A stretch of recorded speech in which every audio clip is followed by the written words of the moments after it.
กราบสวัสดีพ่อแม่พี่น้องทุกท่านที่กำลังรับชมอยู่ในขณะนี้เด้อนะครับรายการคุยและข่าวทั้งช่องตามติดชีวิตอีสานโดยกระผมทิดแดงคนไข่เป็นผู้ดำเนินรายการนำเอาข้อมูลแนวทางเรื่องเล่าข่าวคราวที่น่าสนใจต่างๆจากหลายสำนักหลายอาจารย์หลายแหล่งข้อมูลที่เพิ่นเอื้อเฟื้อแบ่งปันมาเนาะทิดแดงก็เอามาฝากตอนเว้าสู่กันฟังแลกเปลี่ยนมุมมองความคิดเห็นซึ่งกันและกันพี่น้องผมพอกันคลิปนี้นะครับ 20:26 นาทีค่ำคืนของวันที่ 2 พฤศจิกายน 2568 นะครับกะผ่านพ้นไปแล้วล่ะตั้งแต่เมื่อวานนี้พี่น้องครับสำหรับการออกรางวัลของสำนักงานสลากกินแบ่งรัฐบาลก็ได้เนาะเลขไทยรางวัลที่1นี่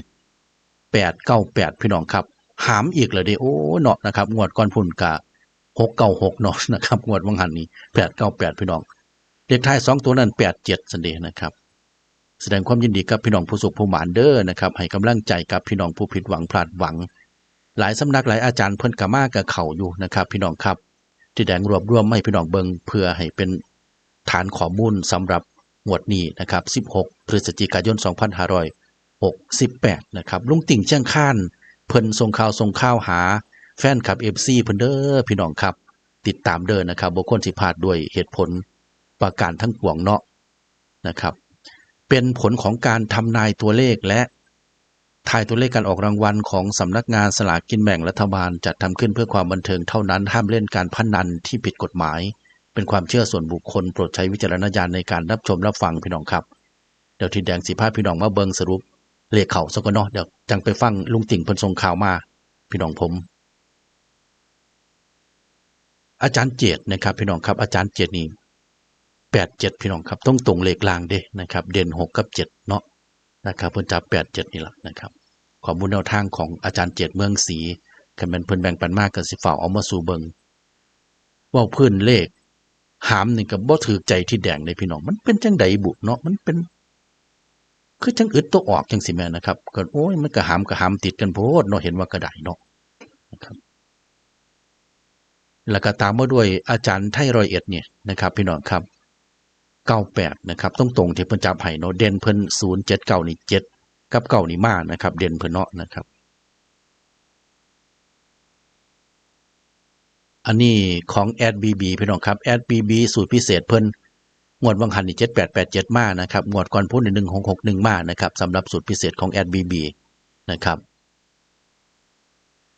แล้วก็เป็นสูตรที่6เพิ่นเนี่ยนะครับงวดวังหันนี่ก็8998มานะครับงวดก่อนพุ่นก็1661มาแล้วก็6996มาแตกบนแตกล่างสูตรที่6เพิ่นตั้งแต่งวด16พุ่นนะครับของ @bb นะครับ @bb เพื่อนบ้านเพิ่นนี่ก็เดินดีเลยพี่น้องนะครับพี่สาวน้องบัวพี่น้องครับพี่สาวน้องบัวนี่89เด้อนะครับ8998มาพี่น้องผมนะครับก็แนวหามคือว่านั่นล่ะเนาะนะครับพี่น้องถามหาหลายพี่น้องถามหา3ตัวของเส้นปูบางสะพานน้อยนะครับเพิ่นว่ามีวิธีเฮ็ดเอาอยู่เด้อที่แดงขอในเด้อขอไว้ว่าซั่นนะครับซึ่งอ่าเพิ่นก็แบ่งปันมาแล้วล่ะนะครับพี่น้องครับที่แดงก็สิทยอยเอาสู่เบิ่งเด้อนะครับกราบขอบพระคุณหลายๆเด้อสำหรับผู้เป็นเจ้าของข้อมูลก็ได้เนาะนะครับของเส้นปูบางสะพานน้อยนะครับเพิ่นว่าเพิ่นมีวิธีเฮ็ดเอาว่าซั่นเฝ้าเอามาสู่เบิ่งได้เด้อเพิ่นว่านะครับพระธุดงค์012พี่น้องครับ89นะครับได้ก็98เนาะ89นะครับพระธุดงค์012อันนี้เป็นของเซียนปูหน้านะครับ98ตรงๆเลยพี่น้องเซียนปูหน้านี่นะครับสูตรคู่ขี้เพิ่นว่าซั่นต่อไปนะครับ98ตรงๆพี่น้องมี78บ่มีแล้วก็อันนี้เป็นของเซียนปูหน้าที่เพิ่นจับ2ตัวเซียนปูบางสะพานน้อยแม่พี่น้องครับมีโอ้เข้าบนเข้าล่างเนาะซัมพ่อแม่นพี่น้องถามหาซั่นเด้เพิ่นบ่จับ3ตัวเพิ่นก็สิจับเอา2ตัวบ่ที่แดงขึ้นว่าเด้เพราะว่าคันหามนี่เพิ่นก็ว่าอยู่คันหามนี่จังได๋ก็บ่มาเพิ่นว่าเพราะมันหามนั่นนะครับคันหามคันเบิ้นนี่บ่มาเพิ่นว่าก็ปรากฏว่ามันก็บังเอิญว่าหามละ2เทื่อเนาะ2งวดติดแต่ว่าคันจับ2ตัวนี้ได้อยู่นะครับพี่น้องครับ3งวดที่ผ่านมานี่ก็มาเบิดทั้ง3งวดเนาะนะครับเส้นปูบางสะพานน้อยซึ่งจับคู่2ตัวโดยเส้นปูหน้าซั่นเด้แม่กุมภาวานะครับ15ชุดบนเพิ่นนี่89นะครับพี่น้องครับ8998นี่แหละมี87นำอยู่เด้ แต่ว่าเพิ่นเพิ่นว่าข้างบนเนาะนะครับก็เลยสินับเอาตั้งแต่8 9นี่ล่ะนะครับอาจารย์แอดกาแฟดำพี่น้องครับกับเพิ่นให้98เป็นเลขล่างเนาะแต่ว่าเพิ่นก็ไปออกทางเทิงนะครับอันนี้ก็เอาสู่กันเบิ่งว่าเพิ่นให้มาจังซี่ซึ่งงวดก่อนพุ่นเพิ่นให้1661นี่ถือว่าเข้านะครับอาจารย์แอดกาแฟดำพี่น้องอันนี้เป็นเด่นของแอดพันนะครับก็ทั้งเก่าทั้ง8นี่ก็มานะครับ8นี่ก็ทั้งบนทั้งล่างเด้นะครับแอดพันก็ได้พี่น้องครับเจ้าหมวยนี่ก็8นะครับพี่น้องครับ8ทั้งบนทั้งล่างนะครับแตกบนแตกล่างก็บ่ได้เนาะวิ่งอมตะของเจ้าหมวยคนสกลเด้อจ้านะครับใบนี้สูตรเก่าดั้งเดิมที่เพิ่นจับให้นี่บ่มานะครับแต่ว่าตามหลักเพิ่นวางมานี่แตกบนแตกล่างเด้นี่788 78 998นี่นะครับเด่นเพิ่นก็789นี่ก็มาเบิดนะครับวิ่งนี่นะครับถึง3ตัวสำหรับคนสกลเด้อจ้านะครับใบนี้แล้วก็อันนี้เป็นสูตรใหม่เพิ่นนี่ก็จับคู่ใส่กันนี่ก็ได้อยู่87นะครับแต่ว่าที่เพิ่นจับให้นี่เพิ่นก็บ่มีเนาะนะครับนี่สำหรับคนสกลเด้อจ้านะครับบัดทีนี้พาพี่น้องมาที่ลุงติ่งเชียงคานนะครับพี่น้องถามหาหลายเด้ผิดยากเพิ่นนี่แม่พี่น้องครับป๊าดติโทเนาะนะครับ87พี่น้องครับเลขล่างตรงๆเด้อ8998นี่ก็ข้างบนเนาะ111นี่นะครับพี่น้องโทรหาที่แดงเพิ่นว่าเพิ่นหมาน111นำลุงติ่งหลายเด้เพิ่นพากันหยิบลอตเตอรี่พี่น้องครับโอ้เนาะนะครับครับแสดงความยินดีนำเด้อแฟนคลับ FC ของลุงติ่งเชียงคานก็ได้ลุงเพิ่นว่าข้างล่างน่ะนะก็ให้7997มันเพิ่นไปออก8778เพิ่นว่าจังซี่นะครับลุงเพิ่นก็จมอยู่นะครับนี่ใบนี้เพิ่นว่าฐาน11กับ88บ่มานี่ต้องนี่เพิ่นว่าต้อง8998นี่แหละกากแม่นความเพิ่นอยู่เด้นะครับนี่ข้างล่างเพิ่นเน้นให้97เนาะนะครับมันออก87พี่น้องครับลุงติ่งเชียงคานโทรหาลุงเพิ่นวังแรงหันเพิ่นสิหาวนอนเงือบๆเพิ่นนึงเพิ่นว่าเป็นจังไดเนาะจังได๋กาแฟบ่ถึงบ่หรือจังไดส่งข่าวหาเนาะนะครับแฟนคลับ FC ของลุงติ่งก็ได้นะครับลุงติ่งเป็นสิหาวนอนเด้อย่านกาแฟบ่ถึงหรือใดบุ โดยตรงโลดเด้อพี่น้องบ่ต้องพันที่แดงนะครับจังไดก็ได้เนาะเบอร์โทรก็แปะไว้อยู่นะครับเนี่ยครับใบนี้กับ87นี่นะครับ87แล้วก็111เนี่ยนะครับลุงติ่งเชียงคานเนาะมองสอบมองถามมองโดยตรงกันนี่ล่ะนะครับพี่น้องครับแคปไว้เด้อนะครับโดยตรงนะครับสอบถามอีหยังก็บ่ต้องพันที่แดงพี่น้องเนี่ยนะครับ111เนาะนี่ก็ได้นะครับป๊าดที่โทรเพิ่นให้เป็นเม็ดเดียว11มานะครับบัดที่นี่สิพี่น้องฟังลุงติ่งเชียงคานเพิ่นฝากข้าวมาเด้อพี่น้องเด้อนะครับมาฟังนํกันเพิ่นสิว่าจังได๋ซั่นเด้เป็นจังได๋ลุงรับโทรศัพท์วาดไหวบ่อ้าวอาบน้ำก็บ่จักได้เนาะมาคักมาแหน่แท้แตกบนแตกล่างแตกฮอด3ตัวเกือบมันแตกรางวัลที่1ตัว111นั่นอ้าวคันห้ามบ่ห้ามอีกนี่มันก็มันสิเป็นไดเอาอันนี้มันฮักเทือกมาห้ามอีกมันยัง3เทื่อ4เทื่อแฮะมันเป็นจังได๋คือหามกระดอกกระเดียแท้ลุงมันหนีมันหายลุงจริงนะเฮ็ดใส่คนว่าซั่นเถาะมันย้านทึกนะขนาดนี้ปานนั้นก็หนีบ่วิดเนาะลุงเนาะบ่นีดบ่รอดลัดเบิดอยู่วะโอ้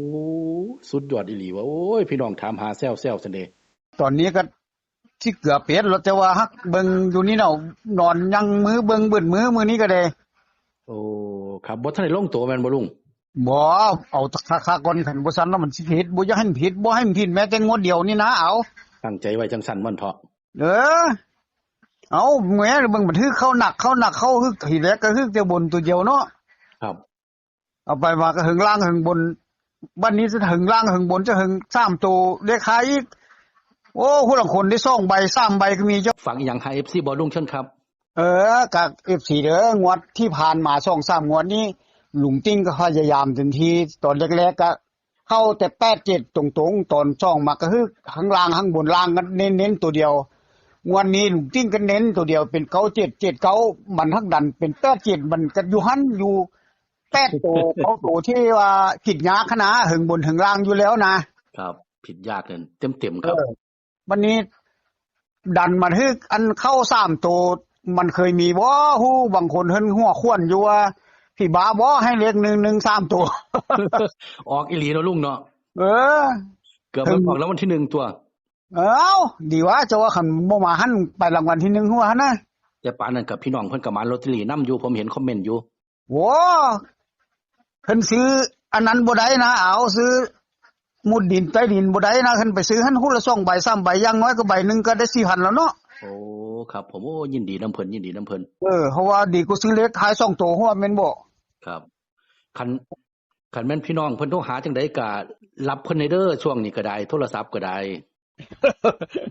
โอ้ขันฮาดตอนไปอาบน้ำหรือว่าไปเฮ็ดธุระส่วนตัวนี่ก็บ่ได้แล้วแล่นมากดเบิ่งแล้วก็ตอดไปขันถ้าเพิ่นตอบรับมาก็โอเคขันตอดไปแล้วขันเซ้ยเมื่อยอยู่ก็บ่ได้คุยกันติ บ่แล้วมันก็เมื่อยคนเนาะ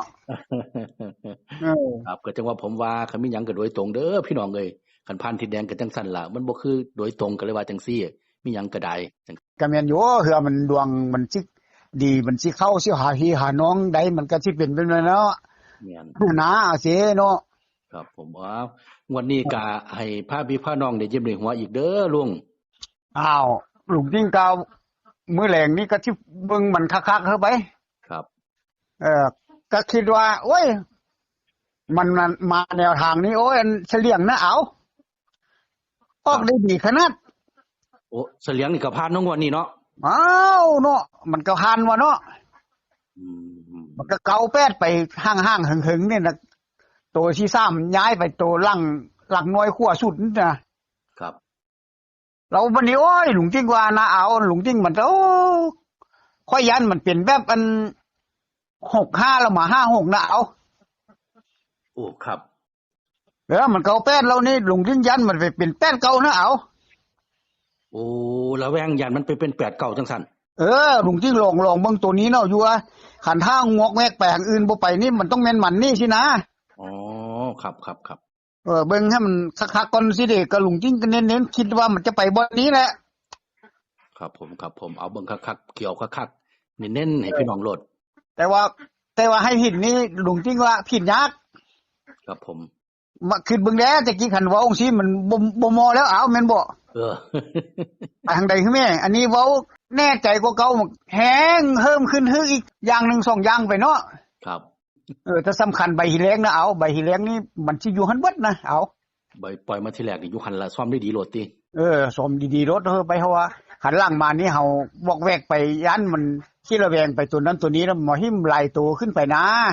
ครับให้พี่น้องเพิ่นจอบดีๆใบแรกๆจับตาดีๆทำนี่เนาะให้หลุงติ้งอันพิจารณาเบิ่งคักๆก่อนให้มันทีท่วนก่อนกันฟาวหลายรีบหลายแล้วมันสิบ่มีท่านะเอาครับลุงครับเอาโชคดีขอบคุณครับสวัสดีครับทิดแดงคุยนอกรอบกับลุงติ่งลุงเพิ่นว่าโอ้ยเว้ยจังได๋น้อว่าซั่นกาแฟก็บ่ถึงเพิ่นว่ากระดาษก็เบิดดินสอก็เหี่ยนได้ว่าซั่น